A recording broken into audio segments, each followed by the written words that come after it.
Hi friends, வணக்கம், வந்தனம், நமஸ்காரம். ஸோ இன்றைக்கி நம்ம பார்க்க போகிறது விஷயம் என்ன அப்படின்னு பார்த்திங்க அப்படின்னா, சோஷியல் மீடியாவில் நேற்று பார்த்திங்கன்னா பயங்கரமாக பேசப்பட்டு இருக்கிற ஒரு விஷயமா இருந்த விஷயம் என்ன அப்படின்னா, டிவிகே கட்சியோட ஒரு குட்டி மாநாடு. அதாவது அதில் இருக்கிற கொள்கை தலைவர்களை கௌரவிக்க விதமாக, அந்த கொள்கை தலைவர்கள்லாம் இருக்காங்கள்ல, அவங்களுடைய வம்சாவளிகளை கௌரவிக்கிற விதமாக ஒரு விழா ஏற்பாடு பண்ணியிருக்கிறாங்க. இதில் வந்து பார்த்திங்கன்னா டிவிகே கட்சியோட முக்கிய நிர்வாகிகள், பொறுப்பாளர்கள் எல்லாமே கலந்துக்க போகிறாங்க. இது வந்து பார்த்திங்கன்னா மகாபலிபுரத்தில் உள்ள ஒரு பெரிய ஒரு ஹோட்டலை புக் பண்ணியிருக்காங்க. கிட்டத்தட்ட ஒரு 3000 பேருக்கு மேலே இதில் கலந்து கொள்ளலாம் அப்படின்ற மாதிரி எதிர்பார்க்கப்படுகிறது. ஓகே, இதை பற்றி தான் இன்றைக்கி நம்ம வீடியோவில் பேச போகிறோம். இதோடு பார்த்திங்க அப்படின்னா முக்கியமான ஒரு விஷயம், டிவிகே கட்சியோட தலைவர் தளபதி அவரோட விஜய் அவர்களுடைய பையன் வந்து பாட்டாளி மக்கள் கட்சியில் சேர்ந்துட்டாரா அப்படிங்கிற மாதிரி நிறையா டாக்லாம் போய்கிட்டுருக்கு. அதை பற்றி நம்ம டீட்டெயிலாக பார்க்க போகிறோம். என்ன நடந்துச்சு, ஏது நடந்துச்சு அப்படிங்கிறதையும் நம்ம வீடியோவில் பார்க்க போகிறோம். மக்களுடைய மனநிலை எப்படி இருக்குது அப்படிங்கிறதையும் நம்ம பார்க்க போகிறோம். இது போக பார்த்திங்க அப்படின்னா டிவிகே கட்சியோட வளர்ச்சியை குறித்து மற்ற நடிகர்களாக இருக்கட்டும், மற்ற கட்சி தலைவர்களுடைய அவங்களுடைய எண்ணமெல்லாம் எப்படி இருக்குது, அவங்களுடைய ஸ்பீச் எப்படி இருக்குது அப்படிங்கிறதையும் இந்த வீடியோவில் டீட்டெயிலாக பார்க்க போகிறோம். ஸோ வாங்க வீடியோக்குள்ளே போகலாம். அதுக்கு முன்னாடி இந்த சேனல் நீங்கள் சப்ஸ்கிரைப் பண்ணாமல் இருந்தீங்கன்னா சப்ஸ்கிரைப் பண்ணுங்க, பக்கத்தில் இருந்த பெல் பட்டன் கிளிக் பண்ணுங்க. அப்போ தான் நான் போகிற வீடியோ அடுத்தடுத்து நோட்டிஃபிகேஷன் உங்களுக்கு வரும். வாங்க வீடியோக்குள்ளே போகலாம். ஓகே ஃப்ரெண்ட்ஸ், இன்றைக்கி டிவிகேல அந்த கட்சியோட ஒரு கொள்கை தலைவர்களுடைய வாரிசுகளை கௌரவிக்கக்கூடிய ஒரு விழா வந்து மகாபலிபுரத்தில் நடந்துக்கிட்டு இருக்கு. கிட்டத்தட்ட பிரம்மாண்டமாக ஒரு இது போயிட்டுருக்கு. இப்படி போயிட்டுருக்க சூழ்நிலையில் நேற்று ஒரு விஷயம் நடந்தது. என்ன அப்படின்னா, அதாவது விஜய் சாரோட பையன், அந்த பையன் வந்து ஆக்சுவலாக நமக்கு எல்லாருக்குமே தெரியும், அவர் டைரக்ட் பண்ண போகிறாரு, லைக் அவரோட ப்ரொடக்ஷனில் ஏதோ படம் எடுக்க போகிறாரு அப்படின்ற மாதிரி விஷயங்கள் வந்துச்சு. பயங்கர டாக்கிங்லாம் அதை பற்றி நிறையா ஓடிச்சு. யாரை வச்சு எடுக்க போகிறாரு அப்படின்ற பேச்செல்லாம் அடிபட்டுச்சு. அதுக்கிடையில் ஒரு சில பொருளையுமே வந்து போச்சு. என்ன அப்படின்னா, லைக்காவை வந்துட்டு விஜயோட அவருடைய பையனுக்கு இன்ட்ரடியூஸ் பண்ணி விட்டது அஜித் சார் தான் அப்படின்ற மாதிரிலாம் சில நம்பப்படாத, காணப்படாத, கேட்கப்படாத, உறுதிப்படாத பொய்கள்லாம் போயிட்டு இருந்துச்சு ஒரு பக்கம். நேற்று என்ன நடந்துச்சு அப்படின்னா, சேலத்துக்கு ஒரு ஃபங்க்ஷனுக்கு போயிருக்காரு. அங்கே பாட்டாளி மக்கள் கட்சியை சேர்ந்த கட்சி நிர்வாகிகள் என்ன பண்ணுறாங்க, கட்சியோட சால்வை இதெல்லாம் போட்டு மரியாதைப்படுத்துகிறாங்க. அவருக்கு ஜேசனுக்கு ஒன்றுமே புரியல. ஏன்னா அவர் அமெரிக்காவில் படிச்சுட்டு வந்தவர். அதனால் வந்து அவருக்கு ஒன்றும் புரியல என்னடா நடக்குது அப்படின்னு சொல்லிட்டு. இது வந்து பார்த்திங்க அப்படின்னா பயங்கரமாக பேசப்பட்டுச்சு. இதுக்கு முன்னாடி பொங்கலில் நினைக்கிறேன், பொங்கலில் வந்து இதே கூத்து நடந்துச்சு. தமிழக வெற்றி கழகம் வந்து பார்த்திங்க அப்படின்னா ஏதோ ஒரு மாட்டு வண்டி பந்தயமாக ஏதோ ஒன்று ஏற்பாடு பண்ணியிருந்தாங்க. அதில் வந்து மதுரையில் வெற்றிமாறன் வந்து கலந்து கொண்டார், அதில் கலந்துக்கிட்டார். அதனால் வந்து வெற்றிமாறன் வந்து தமிழக வெற்றி கழகத்தில் ஜாயின் பண்ணிட்டாருன்னு சொல்லிட்டு அது ஒரு பேச்சு போச்சுல. அதே மாதிரி விஜய் சாரோட பையன் ஜேசன் வந்து ஒரு ஃபங்க்ஷனுக்காக போயிருக்காரு. அது யாருமே கிடையாது, லைக்காவோட ப்ரொடக்ஷனோட ஹெட் மேனேஜர் வந்து திருக்குமரன், அவருடைய வீட்டில் ஒரு ஃபங்க்ஷன். குறிப்பாக சொல்லணும்னா இந்த திருக்குமரன் யாருன்னு பார்த்தீங்க அப்படின்னா, பாமக கட்சியோட பொதுச் செயலாளர் அண்ணன் ஜிபி மணி அவர்களுடைய பையன்தான் இந்த திருக்குமரன் அவர்கள். இவங்களுடைய வீட்டு ஃபங்க்ஷனுக்கு தான் ஒரு மரியாதை நிமித்தமாக அவருடைய படத்தோட ப்ரொடக்ஷன் மேனேஜருங்கிறதுனால அவர் அதுக்காண்டி அந்த ஃபங்க்ஷனுக்கு போயிருக்காரு. ஆனால் இது என்ன ஆயிடுச்சு அப்படின்னா, சோஷியல் மீடியாவில் பயங்கரமாக விஜய் வந்து எதிர்க்கிறாரா மகன் அப்படின்ற மாதிரிலாம் பயங்கர டாக்கிங்லாம் போய்கிட்டு இருந்துச்சு. கடைசியில் வந்து திருக்குமரன் என்ன பண்ணுறாரு, இவர் வந்து ஒரு இதுக்காண்டி வந்திருக்கார், ஃபங்க்ஷனுக்காண்டி வந்திருக்கார், தயவுசெய்து என்ன பண்ணாதீங்க, டிஸ்டர்ப் பண்ணாதீங்கன்னு சொல்லிட்டு ஃபுல்லாக கேர் பண்ணி வச்சு எடுத்து அனுப்பி விட்டாச்சு. ப்ரெஸ்ஸுக்கும் வந்துட்டு அவர் ஒரு கிளியராக இதுவும் கொடுத்துட்டார், இல்லைங்க ஒரு ஃபங்க்ஷனுக்காண்டி வந்தார் அப்படின்ற மாதிரி பேசியாச்சு, முடிஞ்சு. ஓகேங்களா, இதுதான் நடந்தது. ஆனால் இது வந்து பார்த்திங்க அப்படின்னா பயங்கரமாக வந்து அவர் வந்து பாட்டாளி மக்கள் கட்சியில் சேர்ந்துட்டாரா இதுக்கு வந்து பார்த்திங்க இப்போ லைக்கா வந்து படம் எடுப்பதற்கு அஜித் சார் தான் உதவி பண்ணியிருக்கிறாரு, எந்த ஹெல்ப்னாலும் எனக்கு கூப்பிடு, நான் ஹெல்ப் பண்ணுறேன் அப்படின்ற மாதிரிலாம் சொன்னார் அப்படின்ற மாதிரி பேச்செல்லாம் பயங்கரமாக போச்சு.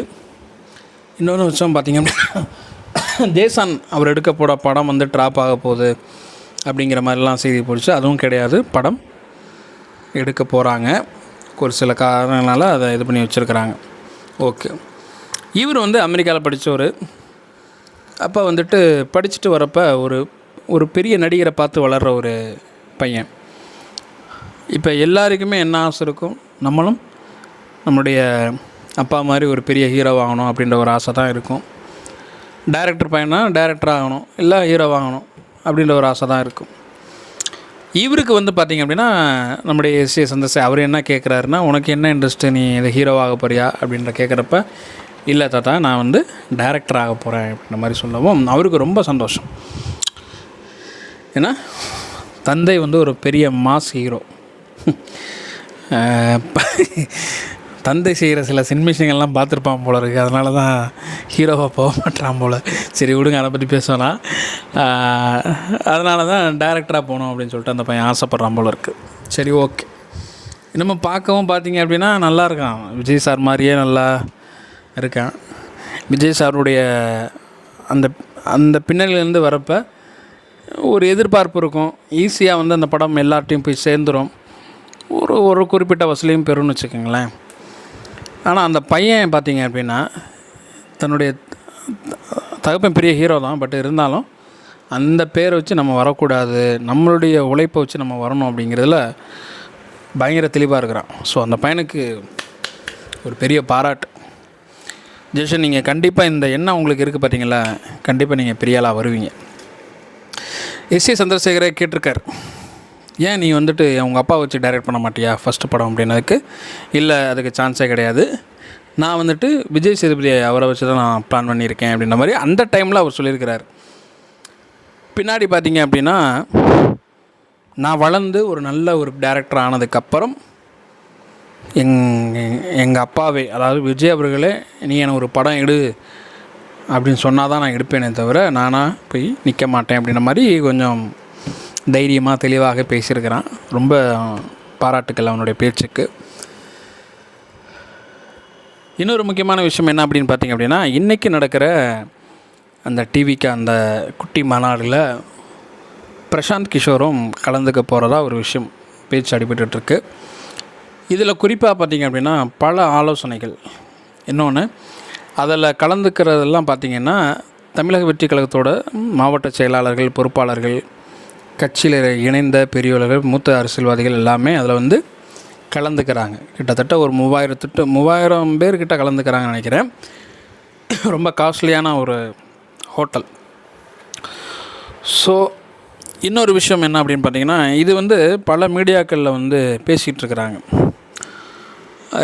ஒரு நம்ம அண்ணன் செய்யார் பாலு அவர்கள் கூட ஒரு இன்டர்வியூவில் என்ன சொல்லியிருந்தார் அப்படின்னா, விஜய் அவர்கள் வந்து பயங்கரமாக வந்து செலவு பண்ணுறாரு. இந்த கட்சி மீட்டிங்கே பார்த்திங்க அப்படின்னா மாமல்லபுரத்தில், அந்த மகாபலிபுரத்தில் அந்த 5 ஸ்டார் ஹோட்டலில் நடக்குது. அந்த ஹோட்டலில் ஃபுட்டே வந்து பெர் பிளேட்டு வந்து பார்த்திங்க அப்படின்னா 3000 வரைக்கும் வரும். அவர் வந்து அள்ளி தெளிக்கிறாரு, செலவு பண்ணுறாரு, அப்படி இப்படின்னு சொல்லிட்டு பயங்கரமாக பேசியிருந்தார். நான் அதுக்கு வந்து ஆப்போசிட்டாக ஒரு கருத்தை வைக்கிறேன். அந்த இதில் கலந்துருக்கிறானுங்களில் அந்த கட்சி பொறுப்பில் பெரிய நிர்வாகியாக இருக்கிறவன் எல்லாம் இருக்கிறவன் பூரா ஒன்றும் கஞ்சிக்கு வழி இல்லாமல் கிடையாது. எல்லாமே வசதியானவங்களுக்கு தான் பொறுப்பும் கொடுக்கப்பட்டிருக்கு, இதுவும் கொடுக்கப்பட்டிருக்காங்க. அந்த அடிமட்ட துண்டை இந்த கத்திக்கிட்டு அன்னன்னைக்கு வேலைக்கு போயிட்டு இது பண்ணுறான், காசு கொடுத்து டிக்கெட் வாங்கி பார்க்குறான் பார்த்தீங்களா, அவன் போனப்பெல்லாம் அவங்களுக்கெல்லாம் புளிசோறு தான் போட்டு அனுப்பிவிட்ருக்குறாங்க. போதும் உங்களுக்கு, இது போதும்டான்னு. அதை நீங்கள் புரிஞ்சுக்கணும். அங்கே போய் உட்காந்துருக்குற 3000 சோறை தின்னுபிட்டு அப்படியே வந்துடுவானுங்களா? அவன் வந்துட்டு இங்கே என்ன பண்ணணும், தான் சொந்த காசில் என்ன பண்ணணும், போஸ்ட்டு ஓட்டணும், சொந்த காசை செலவு பண்ணணும். ஜெயிக்கணுங்கிறப்ப தான் சொந்த காசை செலவு பண்ணணும். அதுக்காக வந்து இந்த இது நடக்குது. இதை வச்சுக்கிட்டு இப்போ நான் என்ன சொல்கிறேன்னா, நீங்கள் சொம்பு தூக்குங்க, இல்லைன்னு சொல்லலை. ஸோ அந்த சொம்பு வந்து உண்மையிலேயே அது சொம்பா இல்லை வேறு எதுவாக நீங்கள் பார்த்துட்டு தூக்குங்க. முடியல என்னால். உங்களுடைய வீடியோ வியூஸுக்காக இல்லை உங்களுக்கு சப்ஸ்கிரைபர் ஏறணும், உங்களுக்கு சப்போர்ட் அதிகமாகணுங்கிறதுக்காண்டி நீங்கள் எதையாவது ஒன்று பேசிகிட்ருக்காங்க. ஏன்னா நான் கண்ணார என் ஃப்ரெண்டு ஒருத்தர் போய் கிட்டத்தட்ட நான் பழைய வீடியோ லாஸ்ட் வீடியோவில் நம்ம பேசியிருப்பேன், அதை பற்றி டீட்டெயிலாக பேசியிருப்பேன். கையில் இருந்த அன்னன்னைக்கு ஜூஸ் கடை வச்சு நடத்திக்கிட்டு இருக்கிற அந்த பையன் கையில் இருந்த 10,000 செலவு பண்ணிக்கிட்டு போயிட்டு வந்து எப்படியாவது தளபதியோட இருந்து ஒரு ஃபோட்டோ எடுத்துட மாட்டோமா நம்ம ஒரு ஆர்வலர் போய் அந்த கட்சியில் இருக்கிறான். அந்த கட்சி ஆரம்பித்தப்பே அந்த கட்சியில் இருக்கிறான். அவனுக்கு எந்த ஒரு இதுவும் இல்லை. அவன் கடைசியில் வந்து புளிசோரை போட்டு அனுப்பியிருக்கிறானுங்க. அவன் வந்து போய் என்கிட்ட வந்து சொல்லுவான், என் கையில் காசும் போச்சு, நான் இங்கேருந்து இந்த இதுக்கு போனதுக்கு கேப்டன் சமாதிக்கு போயிருந்தா கூட நான் நான்வெஜ் நல்ல சாப்பாடு சாப்பிட்ருப்பேன் அப்படின்றான். சும்மா அடித்து விட்றது, அவ்வளோ செலவு பண்ண இவங்களுக்கெல்லாம் என்ன சும்மாவா இருக்கிறவன் பூரா மண்டையை கழுவி விட்டு அந்த மல்டி லெவல் மார்க்கெட்டிங்க MLM கூப்பிட்டு வந்து நல்ல பெரிய ஹோட்டலில் மீட்டிங் போட்டுருவானுங்க, பயங்கரமாக மீட்டிங் போட்டுருவானு. அதுதான் இங்கே நடக்குது. மல்டி லெவல் மார்க்கெட்டிங் ஆகிக்கிட்டானுங்க இன்றைக்கி அரசியலில். நல்ல பெரிய ஹோட்டலாக போட்டு என்ன பண்ணுவானுங்க, கூப்பிட்டுருவானுங்க. கூப்பிட்டுட்டு பக்காவாக மைண்ட் வாஷ் பண்ணுவானுங்க. மைண்ட் வாஷ் பண்ணிவிட்டு என்ன பண்ணிடுவானுங்க, கையில் இருக்கிற காதில் எல்லாத்தையும் இன்வெஸ்ட் பண்ண வச்சுருவானுங்க. இன்வெஸ்ட் பண்ணிவிட்டு மொத்தமாக அடிச்சுட்டு போயிடுவானுங்க. அது மாதிரி நடந்துக்கிட்டு இருக்கு இன்றைக்கி. அது மாதிரி தான் நடந்துக்கிட்டு இருக்கு இன்றைக்கி. நீங்கள் அந்த பொறுப்பில் இருக்கிற எல்லாருமே பார்த்தீங்க அப்படின்னா எல்லோரும் பார்த்தீங்க அப்படின்னா நல்ல செலவு பண்ணக்கூடியவன், இல்லாட்டி மித்த கட்சியில் இருந்து ஒரு அதிருப்தி வெளியே வந்து அந்த கட்சியில் ஏதாவது சேட்டை பண்ணியிருப்பான், அடித்து பற்றி விட்டுருப்பான், அதில் இருக்கவன் தான் பூரா வந்து ஜாயின் பண்ணுறான். இதில் வந்து உண்மையாகவே அடிப்பட்ட தொண்டனா கஷ்டப்படுறான் எவனுமே கிடையவே கிடையாது. அப்புறம் இன்னொரு விஷயம் சொல்லியிருந்தார், பரவாயில்ல டிவிகேயில் வந்துட்டு ரொம்ப அடிமட்ட தொண்டனா ஒருத்தர் வந்து பொறுப்பாளராக போட்டிருக்காரு வச்சுருக்காரு அப்படின்னு சொல்லிட்டு. அதுக்கு முன்னாடி எம்ஜிஆர் வந்து சைக்கிள் பஞ்சர் ஓட்டுறவரை வந்துக்கு எம்எல்ஏ சீட்டு கொடுத்தாருன்னு. அதான் நம்ம பார்க்கல, உண்மையிலேயே அதான் நடந்துச்சா அப்படின்னு நம்ம காது வழியாக கேட்குற விஷயங்களை நம்ம பேசிகிட்ருக்கோம். கண்ணார பார்த்த ஒரு விஷயத்தை நான் சொல்லட்டுமா? இன்றைக்கும் அவர் வந்து தேமுதிக கட்சியில் ஒரு இதாக இருக்கார். சைக்கிள் கடை வச்சுருந்த ஒருத்தர் காஞ்சிபுரத்துக்கோ சம்திங் திருவள்ளூர் டிஸ்ட்ரிக்ட் நினைக்கிறேன், அதுக்கு தேமுதிக சார்பில் நின்று எம்எல்ஏ ஆனார். அவர் பேர் நான் உங்களுக்கு எல்லோரும் போய் பாருங்கள்.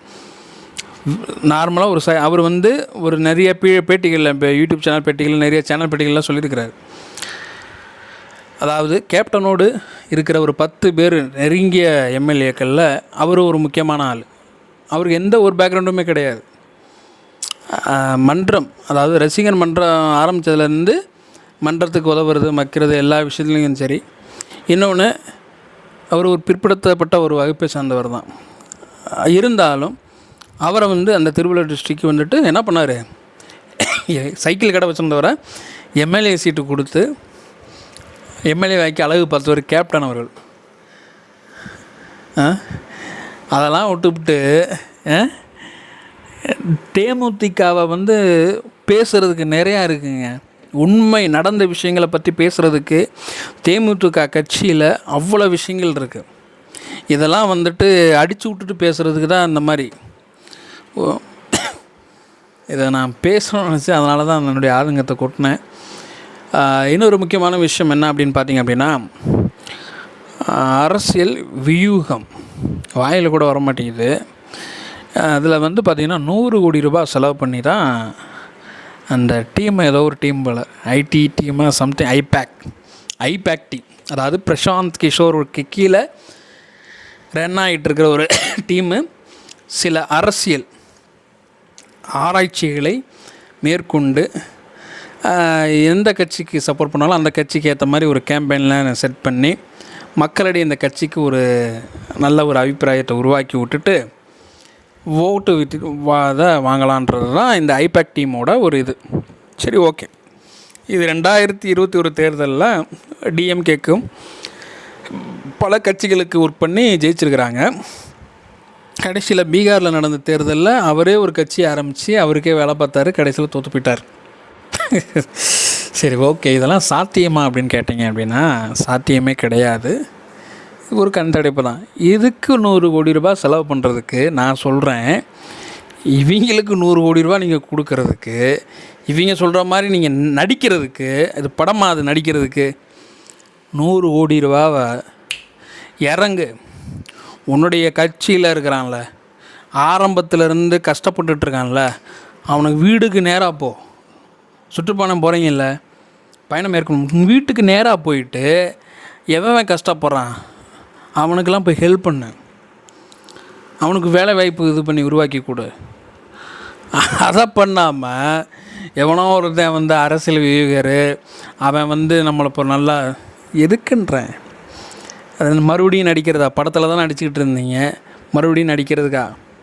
இப்படி தான் ஆந்திராவில் வந்து ஒய்எஸ்ஆர் ஜெகன் ரெட்டி அம்மூருக்கு பண்ணது. அந்த கேம்பெயின் பண்ணுறப்ப பார்த்தீங்க அப்படின்னா நடந்து போய்கிட்டே இருக்கிறப்ப பேரை சொல்லி கூப்பிட்றது, இதெல்லாம் வந்து முன்னக்கூடியே கலெக்ட் பண்ணி கொடுத்துருவானுங்க. இந்த மாதிரி ஒரு ஆளை செட் பண்ணி வச்சுருவான், நீங்கள் பேர் சொல்லி கூப்பிடுங்க.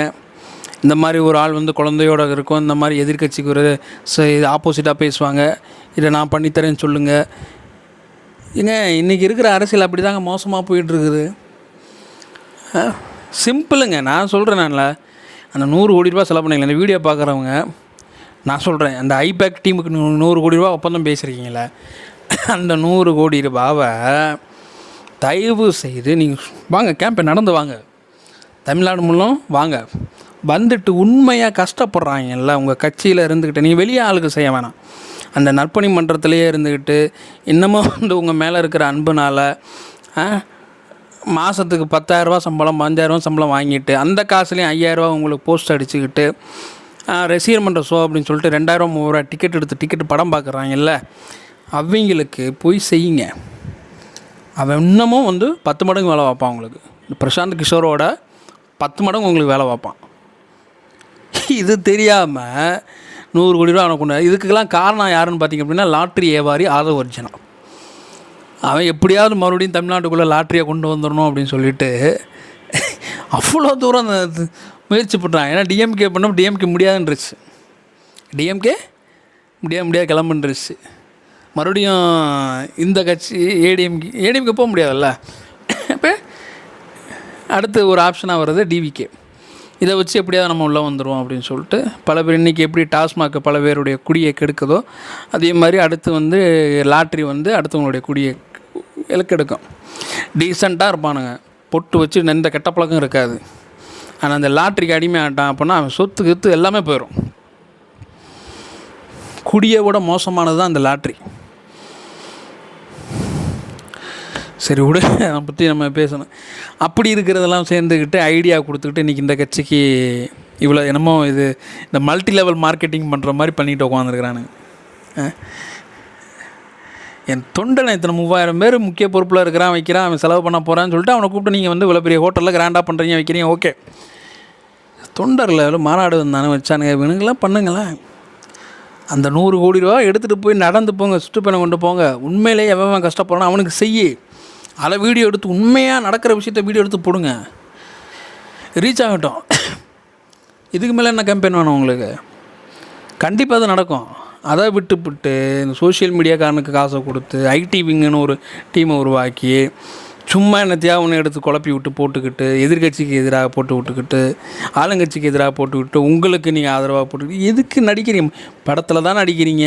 இங்கேயுமா நம்பி ஏகப்பட்ட பேர் வெறித்தனமாக அவங்க மேலே ஒரு அன்பு வச்சுருக்காங்க, நீங்கள் வந்தால் ஒரு மாற்றம் நடக்கும் வைக்கணும்னு. ஆனால் கூட சுற்றி திரும்பிங்கெல்லாம் பூரா பார்த்தீங்க அப்படின்னா இதை வச்சு ஆதாயம் பார்க்குறவன் தான் பிஸ்னஸாக பார்த்துட்டு உட்காந்துருக்கானு. உங்கள் கூட இருக்கிறவன் எல்லாருமே ஒரு பிஸ்னஸாக பார்க்குறானுங்க. நீங்கள் வந்தாங்கனாலுமே நீங்கள் உங்களுடைய சுய இதனால் நீங்கள் வந்து ஆட்சி பண்ண முடியுமான்னு நான் கேட்குறேன். ஒருத்தன் நான் லாட்ரியை உள்ளே கொண்டு வருவேன் அப்படிமா, நீங்கள் அதுக்கு அனுமதி கொடுக்கலன்னா என்ன நடக்கும் தெரியுமா? மறுபடியும் அவன் வந்து இன்னொரு அங்கே போய் உட்காந்துட்டு உங்களை பூரா உங்கள் இது வீக்னஸ் அப்புறம் சொல்லிவிட்டு அங்கே போய் இது பண்ணிவிடுவோம். அதனால் தயவு செய்து நான் சொல்கிறேன், இந்த வீடியோ பார்க்குற இந்த சார், இந்த விஜய் சார் இந்த வீடியோ பார்த்திங்கன்னா ரொம்ப நல்லாயிருக்கும். குறிப்பாக புஷி ஆனந்த் அவர்கள் இந்த வீடியோ பார்த்திங்கன்னா ரொம்ப நல்லாயிருக்கும். அந்த 100 கோடி ரூபாய் ஐபேக் டீமுக்கு கொடுத்து இது பண்ணுறீங்களே, அதை நடைபயணம் மேற்கொண்டு தமிழகம் முழுவதும் நடைபயணம் மேற்கொண்டு உண்மையிலே கஷ்டப்படுறவங்களுக்கு கொடுத்து அதை வீடியோ எடுத்துட்டுண்டாங்க. கண்டிப்பாக உங்கள் கட்சி 2027 கண்டிப்பாக ஆட்சியை பிடிக்கும். அதை பண்ணாமல் சில இவங்க கோமாளிகள் சொல்கிறாங்கன்னு சொல்லிட்டு பேச்சை கேட்டுக்கிட்டு கூடையும் கோமாளிகளை வச்சுக்கிட்டு இவங்கெல்லாம் வந்து பார்த்திங்கன்னா தன்னை பெரிய ஞானிகள்னு நினச்சிட்டு இது பண்ணுறது. என்ன பண்ணாலும் 2027 டிஎம்கே தான் ஜெயிக்க போகுது, அதில் எந்த ஒரு மாற்றமும் கிடையாது. சோஷியல் மீடியாலையும் இதுலேயும் வச்சுட்டு வேணால் கட்சி நடத்திட்டு பயங்கரமாக இதாகிட்டு போகலாம். பார்ப்போம்.